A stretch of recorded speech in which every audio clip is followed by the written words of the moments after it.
Eu não sei vocês, mas ontem, não sei se já assistiram, mas ontem estava lá em casa, reunido com a equipe, faltando só uma componente da equipe, Melo, mas estava lá na sala, os três, eu, Marta e o Arthur, e resolvemos assistir um filme, colocamos lá na internet, colocamos o filme lá na TV e começamos a assistir, escolhi um filme e eu não tinha visto ainda, não sei quantos já viram, um filme do Will Smith e o seu filho,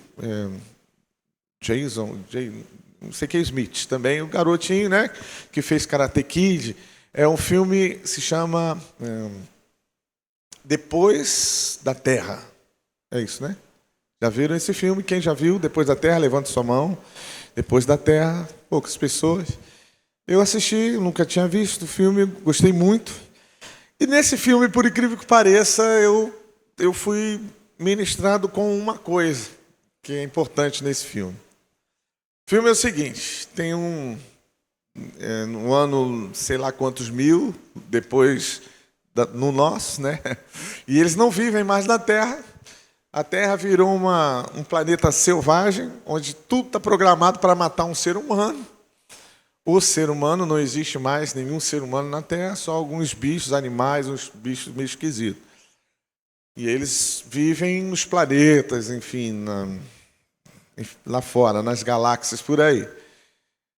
Só que existe um inimigo lá, eles estão tentando dominar um planeta, se eu não me engano, chamado Ursa. Então é um alienígena, um bicho meio esquisito. Imagina um alienígena, bicho de Hollywood, esses monstrengos assim, que mata todo mundo, tal, aquela coisa toda. Só que o animal ele é cego. Ele só consegue perceber a presença de um ser humano. Quem lembra? Pelo cheiro, pelo olfato. Então, se a pessoa sente medo, o feromônio, aquele hormônio que você enche de adrenalina e o seu corpo solta um cheiro, que alguns animais até detectam. A abelha, por exemplo, eu sei disso, que ela detecta facilmente esse cheiro, inclusive, né? Por isso que às vezes você vê a pessoa manuseando ali e tal, caldo de cana não morde, mas se você tiver ali com uma reação meio violenta e estressante, ela vai sentir aquele cheiro, vai se sentir irritada e vai acabar picando.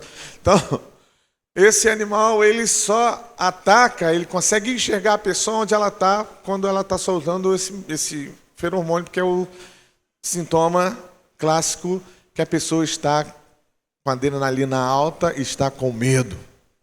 O medo faz o bicho solto, o bicho louco lá, pegar aquela pessoa. Aí se desenvolve a história e tal, depois você assiste esse filme, eu achei bem interessante. Não foi aclamado pela crítica nem nada, mas eu gostei, por incrível que pareça. Eu até meio assim, né? Filme um pouco falado e tal, mas é um filme bem interessante se a gente olhar por esse aspecto. E eu aprendi muito. Em todo o tempo, o filho do Will Smith, ele ajuda o pai a sobreviver, porque eles caíram com uma nave na Terra. A Terra estava bem selvagem mesmo, tinha muitos bichos, muitas coisas aqui que não permitiam. E até o ar era rarefeito naquela época. Nesse tempo, né, do filme lá, e eles não podiam ficar muito tempo respirando o ar da Terra, porque eles morriam. Então tinha uma cápsula lá que ele tinha que de tempo em tempo respirar para poder sobreviver. E todo o tempo esse garoto ele tinha que provar para ele mesmo, porque o pai estava com as pernas quebradas, ele tinha que sair e andar mais ou menos uns 100 quilômetros pelo meio da selva até chegar no pedaço onde ficou a parte da nave que tinha uma coisa para poder dar um sinal para salvar a vida deles, tipo um GPS hoje, que ele ligava, tinha que acionar para localizarem ele. Só tinha essa chance. Então ele foi sozinho pelo meio da selva lá tal, e desenvolve tudo. Em todo o tempo ele vinha na cabeça dele aqui, assim, sai da caixa, sai da caixa. Por quê? Quando ele era pequenininho, a irmã dele, né, eles foram atacados, e a irmã dele colocou ele numa redoma de vidro, e ali Ele, o máximo, né, de medo que ele pudesse ficar, o animal, o bicho não ia detectar, não ia sentir, porque ele estava dentro da redoma. E a irmã tentou lutar, tal, mas ela morreu. Aí ele se sentia culpado por isso, porque ele não saiu da caixa para poder salvar a irmã. Mas se ele saísse, ele estava com medo, o animal ia detectá-lo. Então ele estava lidando com esse problema, né, com essa coisa falando na cabeça dele o tempo todo. Sai da caixa. Você precisa sair da caixa. Você precisa sair da caixa. Isso me veio à memória uma passagem bíblica que eu quero ler com você. Não exatamente especificamente sobre o medo, mas existem outras coisas que paralisam o ser humano, principalmente o cristão. O medo é uma delas, que a gente já tem falado aqui esses dias. O medo, às vezes, te anula. Diante de uma situação de conflito, uma notícia ruim, o médico chegou para a pessoa e disse: você está com câncer. Pronto, acabou, a vida já acabou ali da pessoa. Dependendo de quem for, acabou. Você está com uma doença degenerativa. O cara já fica pensando como que ele vai estar daqui a um ano, travado na cama, todo definhado. É assim, né? Geralmente, a primeira coisa que vem na mente. Quando se tem uma notícia ruim, geralmente é assim, certo? Sim ou não? Vocês concordam comigo? Ninguém pensa assim, o médico fala, tá uma coisa ruim lá, ou seja, o patrão diz: ó, você vai estar desempregado, só trabalha esse mês. Você é o que trabalha na sua casa, você sustenta a família toda. Aí você recebe uma notícia dessa, depois de 10 anos, 5 anos, sei lá quanto de trabalho. O mundo desaba à sua volta, certo? Você não pensa assim: Deus vai me sustentar na hora. Você não fala isso. Geralmente a gente não fala assim: estou com Deus e, né, nada vai me abalar. Não. Geralmente o que acontece vem logo, pum, o medo aparece. E nesse filme eles dão uma definição, eles falam assim, né? O pai, o Will Smith, ele fala para o filho, dizendo assim: olha, o medo ele é uma coisa que não existe. Ele só passa a fazer parte de você se você atraí-lo, se você fizer por onde. E aí você cria isso dentro do seu coração, e aí acabou, né, toda a história, e você é capaz de morrer. Então ele estava querendo ensinar o filho que o medo é algo que, quando você projeta o seu futuro e você perde a sua esperança, você traz à existência essa coisa chamada medo. Então, algumas definições que eu fiquei analisando, fiquei pensando, e lembrei, como eu falei, dessa passagem aqui. Eu quero que você, por favor, abra em Números. Você sabia que tem um livro na Bíblia chamado Números? Então você vai abrir nos Números 14. Números 14, perdão, 14 não, Números 11. Números 11, primeiramente. Capítulo 11 de Números.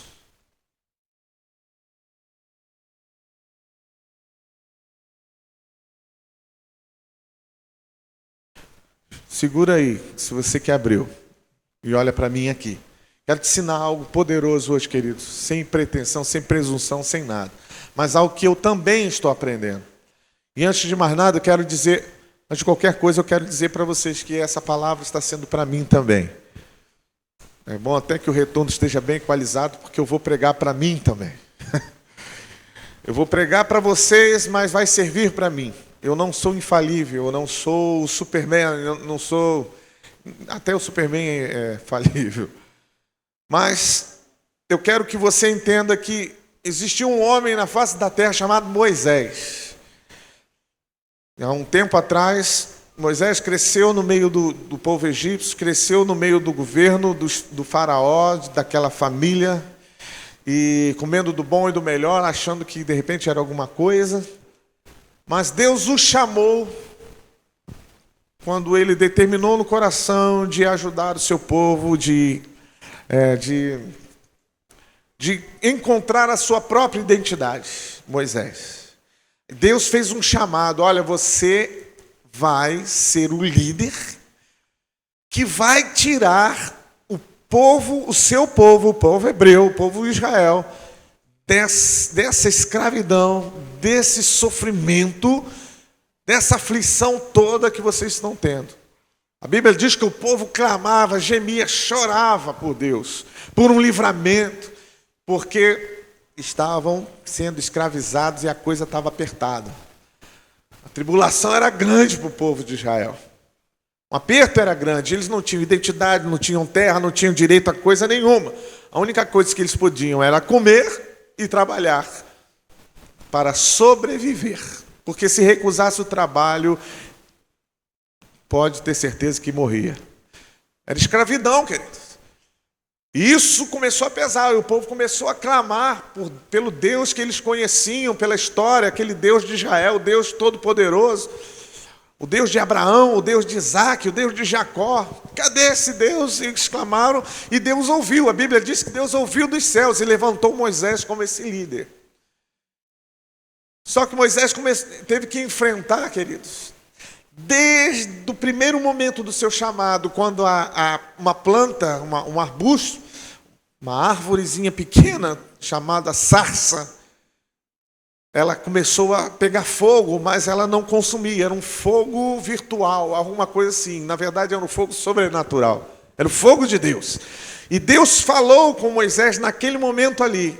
Desde aquele momento até ele ir para o monte e ser levado por Deus, ser chamado pelo Senhor, porque Moisés não pisou na terra prometida. Ele avistou, mas ele não chegou a entrar na terra prometida. Ele morreu antes, o Senhor o levou. Desde aquele momento até lá, Moisés teve que enfrentar os seus medos, suas angústias, seus problemas, suas crises, por conta não somente dele, mas do povo que ele estava conduzindo. O peso era grande, querido, que ele estava carregando nas costas, porque aquele povo não era fácil. O mesmo povo que clamou a Deus para sair, era o mesmo povo que em determinado momento estava clamando a Deus para voltar. Porque não aguentaram as pressões, não aguentaram muitas coisas que aconteceram na caminhada, e eles tiveram saudade do tempo do Egito. E um líder chamado Moisés teve que aguentar tudo isso, toda a reclamação, todo esse problema, e ainda interceder por aquele povo diante de Deus, para que o povo não fosse consumido por Deus e Deus não acabasse com aquela história toda. Porque Deus e Moisés, na verdade Moisés e Deus eram assim, ó. Era chegadinho mesmo, juntinho. Moisés chegava juntinho de Deus. Moisés viu Deus face a face. Moisés diz, a Bíblia diz que Moisés viu o próprio Deus falando assim: ele me viu como eu sou, a minha estrutura, o meu ser. Moisés viu. Então, durante esse tempo aconteceu muita coisa. Eu não vou dizer, a Bíblia diz, Deus fala assim: por 10 vezes esse povo me desobedeceu, esse povo me desagradou, esse povo sai da reta, Moisés, que eu vou acabar com essa turma e vou te dar uma nova geração, um novo povo mais forte e melhor do que esse. Moisés falou: para, Senhor, por favor, não faça isso. Se tiver que fazer isso, me leva também. Eu sou igual a esse povo e eu quero interceder. Moisés, por várias vezes nós vamos ver aqui. Uma dessas vezes foi lá em Gênesis capítulo 11. Eu quero que você, por favor, abra no versículo 10. Aí. Versículo 5, perdão. Logo antes do versículo 5 tem uma frase assim: ah, se tivéssemos um pouco de carne para comer. Começou. Né? Eles estavam no deserto. O povo de Israel, imagina, um acampamento, várias tendas, um povo caminhando por uma terra. E Moisés liderando, Arão, sacerdote, e tudo ali, estavam caminhando, já chegando à terra prometida, não tinha, alguns quilômetros do afastado, estavam perto de chegar, mas ali, pertinho de receber a bênção. Já viu? Na hora de ganhar o 10, já viu, lembra disso? Ou na hora de ganhar o 10 é agora. Aí errou na prova.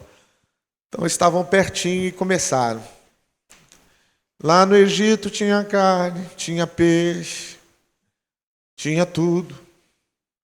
Comida à vontade. Pepino, cebola, alho, A gente comia uma comida temperadinha. Aqui, só essa coisa de maná. Esse negócio de cebola, eu não aguento mais comer maná. Não aguento mais. Isso começou a tomar conta do povo, reclamando da comida, da comida, da comida. Sabe o que era maná? Quem sabe o que é maná? Maná era uma provisão de Deus. Sabe? Quem sabe? Falou aí. Alguém falou. Na verdade, maná eram umas sementes que eles pegavam e faziam um pão. Uma espécie de um pão. Eles pegavam aquelas sementes meio amareladas, que eram trazidas por pássaros, traziam toda manhã, queridos. Você sabe o que é isso? Toda manhã. Todas as manhãs, aqueles passarinhos traziam milhares, centenas de quilos de sementes de alpiste, de sementes, que eles produziam um pão que tinha um gosto meio de pão com azeite, que eles eram uma coisa que eles apreciavam antes, naquela época, e eles faziam aquilo para comer. Só que a gente sabe hoje, nós pregamos várias vezes aqui, que deserto é lugar de passagem, sim ou não? Quantos já passaram por um deserto na sua vida aqui? Pelo amor de Deus, né? Amém? Não é ali que você vai esbanjar. Não é ali que você vai comer do bom e do melhor. Não é naquele momento em que você vai se alegrar, você vai estar sorridente, você vai estar feliz, você vai estar com a saúde completa. Quando você está passando por o deserto, nós traduzimos que é um momento de luta, de guerra, às vezes de tristeza, sim.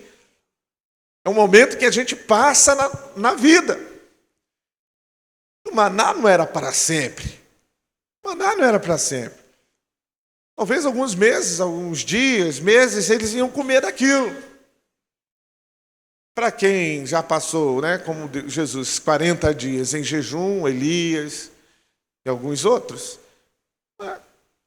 Então, queridos, esse maná era um alimento provisório. Só que o povo começou a reclamar, começou a falar mal, começou a chiar de Moisés, de Deus, de todo mundo, de tudo.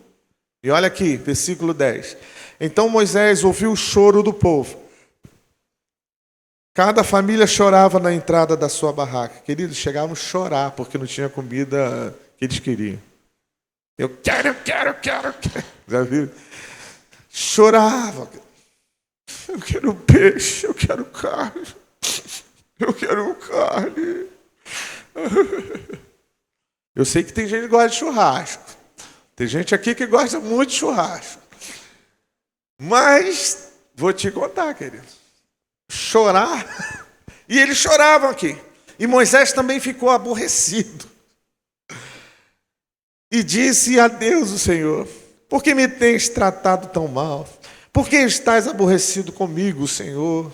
Por que me deste um trabalho tão pesado de dirigir com este povo? Eu não fiz este povo, nem dei à luz essa gente.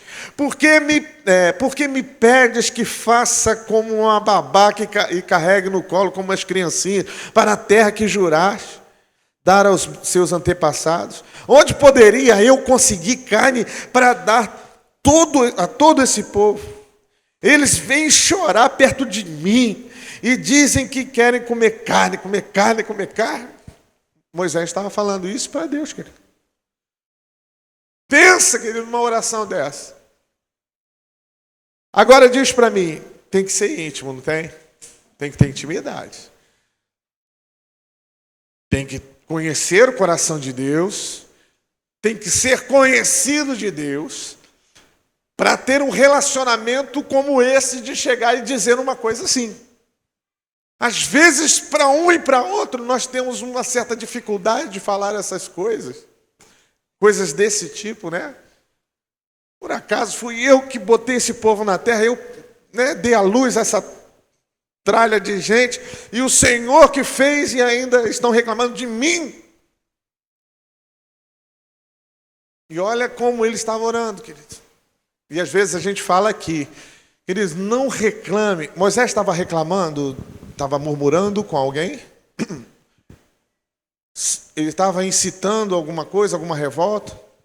Ele estava com um problema e foi a Deus chorar as suas mágoas. Que seja assim. Isso não é murmuração, isso não é nada além de confissão e dizer: Senhor, eu estou assim. De que adianta você chegar para Deus: oh Deus, aleluia, glória ao Senhor, eu estou aqui, Senhor, meio que destruído, mas eu louvo o teu nome, eu te agradeço, Pai, por estar destruído do jeito que eu estou, Pai.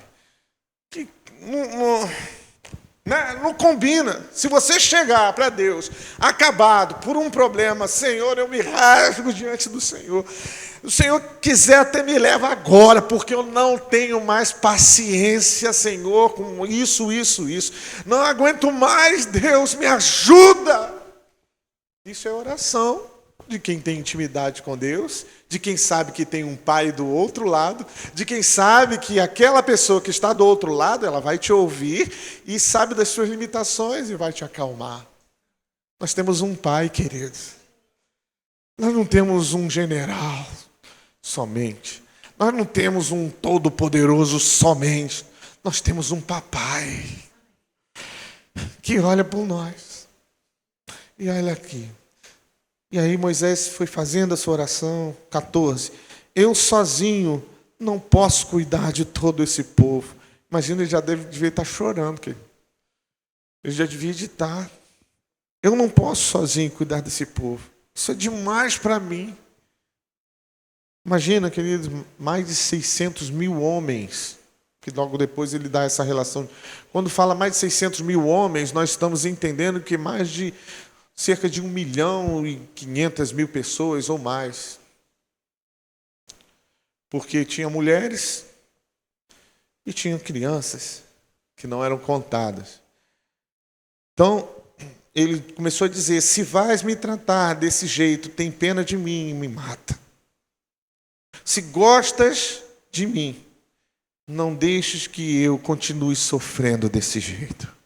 O Senhor respondeu a Moisés: reúna para mim 70 homens que você sabe que são líderes. Entre os mais respeitados do povo de Israel, leve-o à tenda sagrada. É a tenda que ficava no tabernáculo. Leve-o até lá e fique ali com eles. Então eu descerei e falarei com você ali. Tirarei uma parte do Espírito que lhe dei e darei a eles para que o ajudem no pesado trabalho de cuidar do povo. Olha Deus começando a aliviar. O peso começou a sair. Opa! Distribuindo funções aí. Glória a Deus. Aleluia. Assim você não precisará fazer isso tudo sozinho. Agora diga ao povo o seguinte. Aí agora Deus começou a engrossar o caldo. Quando ele se referiu ao povo que estava reclamando, murmurando, batendo perna, fazendo pirraça, ele diz: purifiquem-se para amanhã, vocês vão comer carne. O Senhor ouviu vocês chorando e dizendo que queriam carne e que passavam bem no Egito. Por isso o Senhor lhe dará carne e vocês comerão. Agora, não comerão um dia só, não. Nem uma semana, nem 2 dias, nem 5, nem uma semana, nem 20, mas durante um mês inteiro, até que saia pelo nariz. Vocês querem carne? Estão reclamando? Vão comer até entupir. Aí eu quero ver vocês não terem saudade do maná e da provisão que eu trago dos céus. Deus falou isso, queridos, aqui, olha, ele dará carne, e não comerão um dia, mas durante um mês inteiro, até que saia pelos narizes, e vocês ficarem com nojo. Pois vocês rejeitaram o Senhor, que está no meio de vocês, e se queixaram dizendo que nunca deveriam ter saído do Egito. Moisés continua intercedendo, continua falando com Deus, conversando, e a conversa se desenrola, e de fato, a partir do versículo 31, você vai ver que Deus manda uma passarada lá, codornizes, né? Codornas, ou em outras versões está codornizes. Elas começam a cair, para fazer um monte assim, e eles começam a comer aquela carne, que era apreciada na época, de codorna. Só que eles comeram um mês inteiro codorna. Codorna é codorna assada, codorna cozida, codorna frita, codorna seca, codorna de tudo quanto é tipo. No bolo, codorna no almoço, codorna no café, codorna até sair. Eles ficaram enjoados de tanto codorna. De tanto comer codorna. Mas foi a forma que Deus se apresentou, atendendo um clamor, um pedido de Moisés. E eu não quero nem olhar para o lado do povo, querido. Eu quero que você fixe no lado de Moisés. Imagina, desde o começo, quando Deus o chamou, você sabia que Moisés titubeou e falou assim: eu não consigo. Falar com Faraó, eu não. Você já foi chamado para dirigir um grupo familiar, para ministrar aqui na frente, você falou assim: não, eu não consigo. Moisés falou também. Só que Deus não olha para isso. Porque o olhar de Deus, querido, é olhar para o seu poder. Ele sabe das suas condições, ele sabe que ele pode. Deus olha para o potencial. E sabia que se desse um toque, simplesmente alguma coisa aconteceria através de Moisés. Só que ainda assim ele usou de misericórdia. Quem era talvez mais líder que Moisés era Arão, seu irmão. Arão foi por muito tempo seu porta-voz. Diante do faraó, Arão estava ali pertinho para falar para Moisés, porque Moisés tinha muita dificuldade de se expressar, de falar. A Bíblia diz que ele era pesado de língua, entende-se que ele era meio gago. Então, ele tinha muita dificuldade de se expressar. Mas as palavras que vinham através da boca de Arão não se comparavam com o poder e a glória que se manifestava através de Moisés. Porque foi através de Moisés que Deus expressou o seu poder e a sua glória, porque ele era obediente. A Bíblia diz que não havia homem mais humilde na face da terra que Moisés. Humildade também é uma virtude que Deus gosta de escolher para usar. Aquele que é humilde é quem Deus mais usa. Mas ele sofreu muito. Agora você fica pensando, né? Pensa no seu grupo familiar, você que é o líder aí do grupo. Ou você que é um pai, pensa na sua família, nos seus filhos. Quantas vezes você já falou para o seu filho? Quem tem filho adolescente que está dando problema, o filho jovem que está por aí. Você que tentou exercer uma influência, tentou falar, administrar isso, mas ele não te ouviu, só te dá decepção. Pessoas lá do grupo que você não fala, não corresponde, e você, fica sem saber o que fazer, não sabe simplesmente como agir. Moisés nos ensina algumas coisas. Entre elas, todas as vezes ele foi para Deus. Todas as vezes que ele era provado pelo povo, ele se manteve fiel ao seu chamado, a Deus e ao seu povo. Mesmo o povo rejeitando. Eu vou te contar uma aqui que você talvez não tenha reparado, mas eu quero te dizer. O que esse homem ainda sofreu por causa desse povo. Lá no capítulo 14, eles estavam de frente, quase diante de uma região montanhosa, que por trás dessas montanhas havia algo muito especial para eles, que era justamente a terra prometida. Eles já estavam diante dessa terra. Fazia alguns meses atrás eles estavam no Egito. Passaram-se esses dias, esse tempo, eles estavam ali diante de uma possibilidade, do futuro que eles tanto esperavam ter. Aí Deus falou assim: olha, escolha dentre vocês um líder de cada tribo. 12 espias. Eles vão sair daqui, vão passar por essas montanhas aí, e lá de cima, pelo norte ou pelo sul, vocês vão avistar a terra E quando chegar ali, vocês descem sorrateiramente, pega lá uma fruta, tal, veja se a terra é boa para plantar, veja se os frutos são bons, e veja se tem alguns inimigos fortes, se a cidade é murada, se tem gigantes, enfim, dá uma olhada geral lá. Aí foram os 12 para lá. Capítulo 14, você vai ver isso aí. Os 12 foram...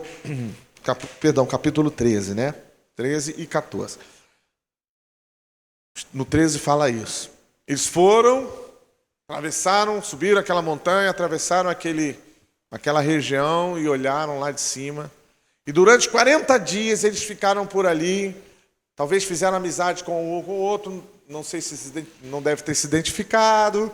Ficaram ali como quem não quer nada, pegaram algumas amostras e observaram, tinha uns gigantes, uns caras gigantescos, como Golias. Os descendentes de Anaquins, Anaflins, tem algumas traduções diferentes. Então, eles eram grandes, gente de quase 3 metros de altura, ou mais. Muito grande, né? E quando eles voltaram, alguns conhecem essa história. O que aconteceu? Eles se apresentaram a Moisés. Olha que foi Deus que ordenou que se escolhessem homens para fazer essa vistoria.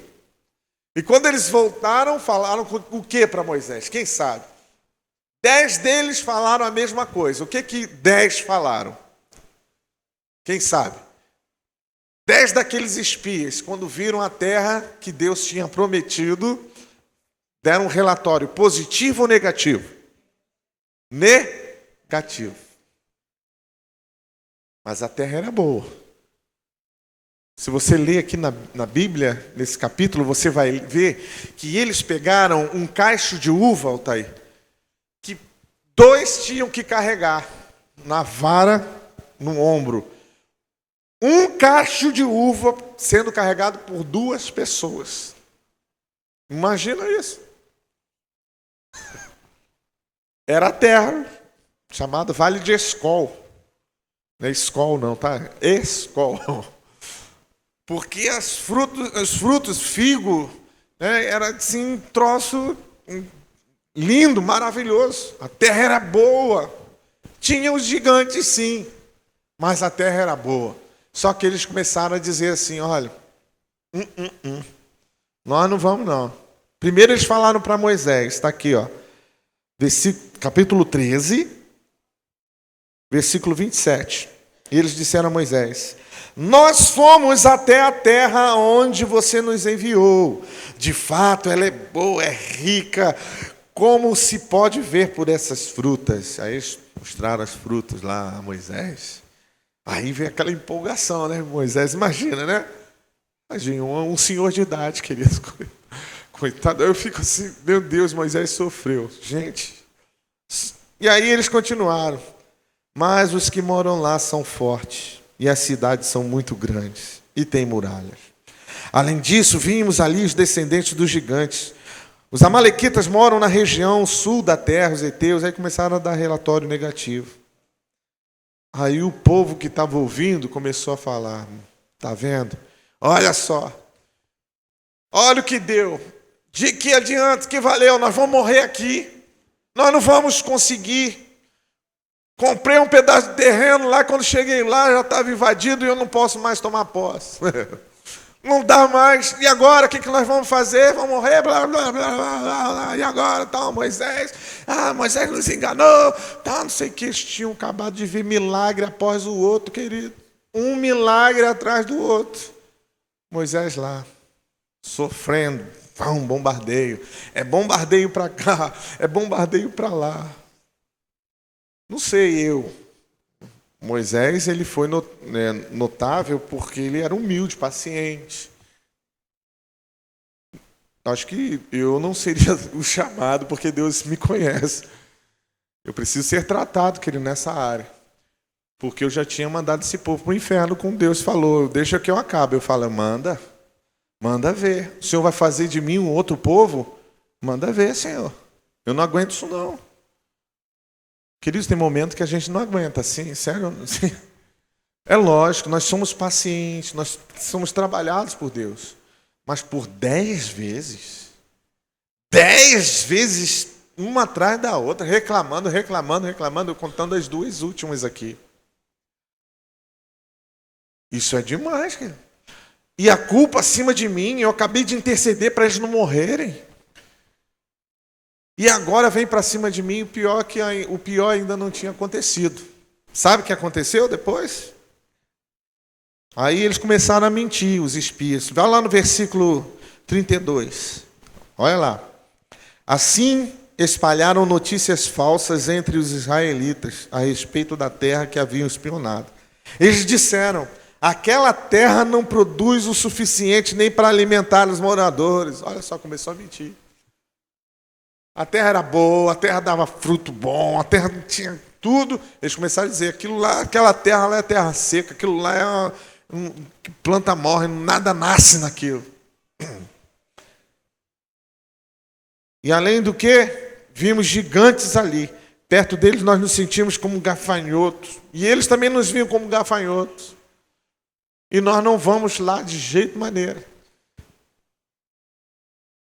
Já encerrando aqui, no capítulo 14, que a história vai continuando. Seria melhor, versículo 3, né? Seria melhor se tivéssemos morrido no Egito ou mesmo nesse deserto. Por que será que o Senhor Deus nos trouxe para essa terra? Nós vamos ser mortos na guerra. Nossas mulheres e nossos filhos vão ser presos. Seria bem melhor voltarmos para o Egito. E diziam uns aos outros: vamos escolher outro líder, vamos sair dessa. Vamos eleger outras pessoas, vamos fazer uma outra caminhada.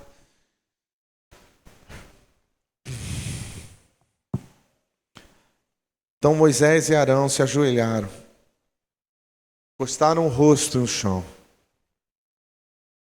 diante de todo o povo. Faça uma imagem na sua mente. Imaginem em uma cena como essa. Os dois sendo ali massacrados, apontando o dedo: vocês fizeram isso, vocês nos trouxeram isso, vamos morrer, melhor até voltar, vamos voltar para o Egito, vamos fazer, vamos acontecer. Eles ali só ouvindo. Depois de tudo que eu fiz, ainda não conhece o poder de Deus, mesmo maná caindo do céu toda manhã. O que eles acham que acontece? Quem que faz isso? Essa coluna, essa nuvem que sai do céu à terra, que vem ali no tabernáculo, eles não conseguem ver. Mas isso aí, a glória de Deus na frente deles, eles não enxergaram. Porque o medo paralisou, cegou. O medo, a revolta, a ira, a contenda, tomou conta do coração daqueles homens, daquelas pessoas, do povo de Israel, ao ponto de esquecer, de negar, de não enxergar Moisés mais como líder e não ver mais nem a mão de Deus sobre a vida deles. Quero continuar porque eu preciso encerrar com o outro versículo aqui. Moisés se ajoelhou, versículo 6, Josué, filho de Num, e Caleb, filho de Jefoné, dois dos líderes que haviam espionado as terras, rasgaram as suas roupas em sinal de tristeza. E disseram ao povo: a terra que fomos espionar é muito boa, queridos. É boa mesmo, ele falando. Se o Senhor Deus nos ajudar, Ele fará com que entremos nela e nos dará aquela terra, uma terra boa, rica. Vocês estão sendo enganados, vocês não estão enxergando. Nós estamos diante dessa terra. Falta pouco, nós vamos herdar isso. Deus nos trouxe até aqui, o Mar Vermelho. Todos eles viram o Mar Vermelho abrir, querido. Todos eles ali viram. Eles passaram no meio do Mar Vermelho. Deus rasgou o Mar Vermelho. Eles passaram ali. E eles estavam reclamando que eles iriam morrer. Que Deus os enganou. Versículo 9. Porém, não sejam rebeldes contra o Senhor, não tenham medo do povo daquela terra, nós os venceremos com facilidade. Olha a cara de Josué isso aqui, né? O Senhor está com a gente, derrotou os deuses que os protegiam, portanto não tenham medo. Apesar disso, eu quero encerrar com isso aqui, ouça aí. O que está escrito no versículo 10? Quem pode ler para encerrar aqui? Quem pode ler o versículo 10 para mim? Capítulo 14, versículo 10. 14 e 10.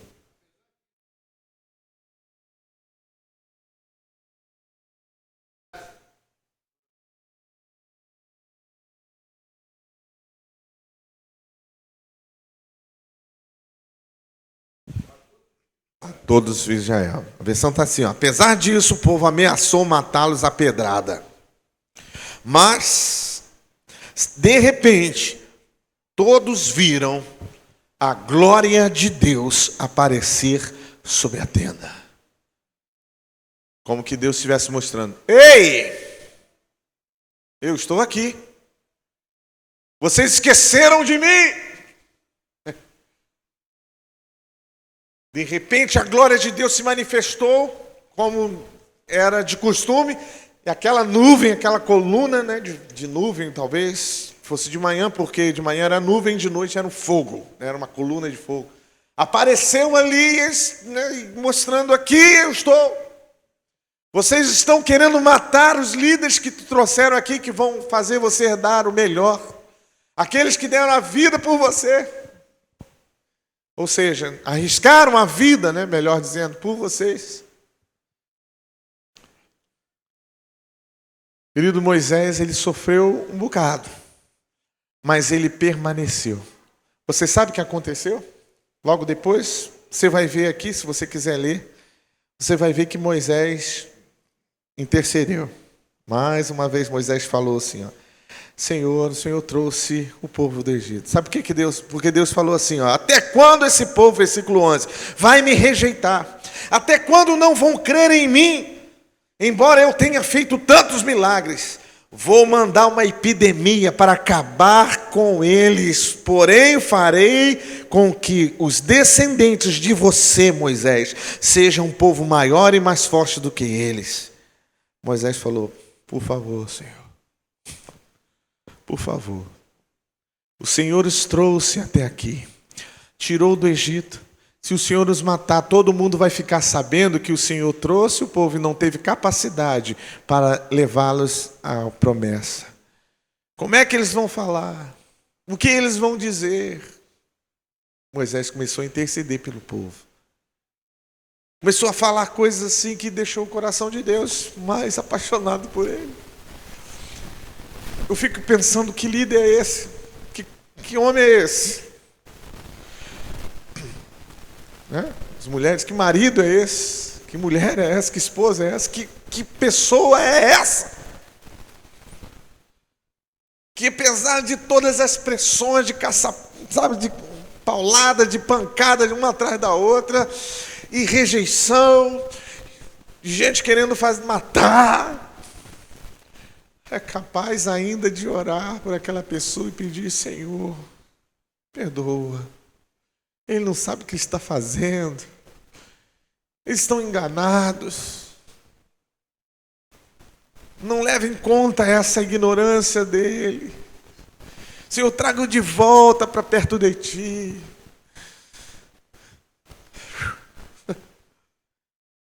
Que homem, que caráter, que personalidade, que pessoa é essa? Eu fico sonhando um dia que eu vou ser assim. Eu preciso ser assim, você precisa ser assim. Nós precisamos ser assim. Paciente, perseverante. Isso é loucura, é ser pateta. Para o mundo é você ser um careta, ser um idiota. O mundo ia chamar Moisés de um idiota completo, um bobo. Mas Deus olhou para Moisés como um servo, como o homem mais humilde da face da terra, segundo ele próprio. A Bíblia diz, versículo 17, agora eu encerro mesmo. 17, 18 até por diante. Agora, Senhor, eu te peço que mostres o teu poder e que faças o que prometeste quando disseste: eu, Senhor, tenho paciência e muita compaixão, eu perdoo a maldade, tal. Aí, versículo 19. E agora eu te peço, ó Deus, que perdoes o pecado deste povo, de acordo com a tua grande misericórdia, como já tens feito desde o Egito até aqui. Versículo 20 diz: o Senhor disse: já que você pediu, eu perdoo.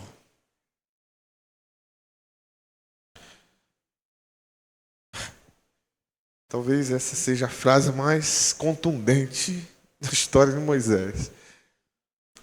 Já que você pediu, já que é um pedido seu. Por que isso, querido? Um homem e uma mulher que está acostumada a lançar sobre Deus as suas ansiedades, a lançar sobre o Senhor suas aflições. Um homem ou uma mulher, vou botar um homem generalizando, é a pessoa, o homem que coloca o seu coração em Deus e não teme a má notícia, como diz o Salmo. Antes, o seu coração está em Deus, está no Senhor. Antes de se irar, de se revoltar, de ter raiva, mágoa, ódio, né? Como o Sidney falou aqui, nós devemos odiar o pecado, assim como Deus odeia também, né? Algumas coisas. Mas antes de ter ódio de pessoas, antes de ter raiva de pessoas, nós devemos ter um coração compassivo, benigno, paciente. Como é a pessoa que tem empatia, né? Pessoa que tem uma outra palavra que eu esqueci, né? A pessoa meio resignada, né? Tem empatia, né? Ela sabe o que a pessoa está, tem essa facilidade de sentir o que os outros sentem. Entender o que a pessoa está passando, que às vezes não era exatamente aquilo, aquela reação não demonstra o que ela é. Olhar por detrás, porque além daquelas palavras ferinas, aquelas palavras de chateação, existe um coração, existe uma alma, existe uma pessoa que tem família, que tem gente que precisa de Deus. Esse coração Moisés tinha. Esse coração que nós precisamos ter. De olhar para o mundo, olhar para as pessoas, olhar até para o líder, para o pastor, para o dirigente. Queridos, como o dirigente sofre com ingratidão, com coisas assim, né? Fico pensando, já fui dirigente também, mais pertinho ali, né? Você faz um bocado de coisa e a pessoa está ali, daqui a pouco ela dá as costas para você e mais do que isso, começa a falar mal de você. É ruim, é dolorido, dá vontade de dar para trás, né, de chutar o balde, chutar tudo, né? Mas aí você lê uma história como essa, você vê que é possível. E saber que um homem como esse fez isso e recebeu como prêmio ser amigo íntimo de Deus. Olha, Moisés era amigo íntimo de Deus. Ninguém sequer chegou a ver na face da terra, a não ser Jesus, o que Moisés viu. Ninguém. Ele teve uma intimidade muito grande, ele teve seus prêmios, ele só não pisou na terra prometida por conta de algo que ele reconheceu que ele fez de errado. Mas sabe, depois dessa intercessão, Deus falou: porque você pediu, eu perdoo. Deus perdoou aquele povo de fato, não mandou epidemia, não mandou raio, não mandou trovão, não mandou nada, pedra, granizo, nada para matar ninguém. As pessoas começaram a morrer de morte natural. Só tinha uma coisa, a partir dali, eles estavam pertinho de chegar na terra prometida. Deus falou: ninguém dessa geração de 20 anos para cima, com exceção de Josué e Calebe, ninguém vai pisar na terra prometida. Porque eles foram desobedientes. Eu perdoo, eu ouvi a sua oração, não vou matar ninguém. Eles vão morrer no tempo de morrer. Mas vocês vão ficar rodando, até dar 40 anos. E aí vocês vão entrar na terra prometida. Eles até se revoltaram. A princípio eles falaram lá, não, nós vamos chegar assim mesmo. Nós vamos chegar tão perto lá, nós vamos conseguir. Já que Deus é conosco, então nós vamos lá. Mas Deus falou isso, vocês não vão. Moisés falou, não vá. Eles foram, morreram todo mundo. Daqueles que foram, daquele exército que montaram ali e morreu. Deus não permitiu que ninguém pisasse na terra prometida, mas estava aqui, ó. A porta estava aberta, o prêmio estava aqui. Já viu aquele negócio assim? Igual, né, o Flamengo que está com a mão na taça, mas na hora, perdeu. Está ali para conquistar, para levantar. É só a mão na taça, querido. Na hora, deu ruim. Deu errado. Infelizmente, é a história de muita gente que escolhe esse caminho. Escolhe o caminho da murmuração, da reclamação, da desobediência, da ingratidão. Mas nós, em nome de Jesus, nós, essa igreja, nós vamos escolher a melhor parte. Nós vamos escolher o caminho certo. Às vezes até, de repente, levando uma pancada. Pode até levar uma pancadinha ou outra. Tomara que não. Mas mesmo se levar, nós vamos aprender em nome de Jesus. E hoje, queridos, eu quero dizer, hoje nós temos algo muito mais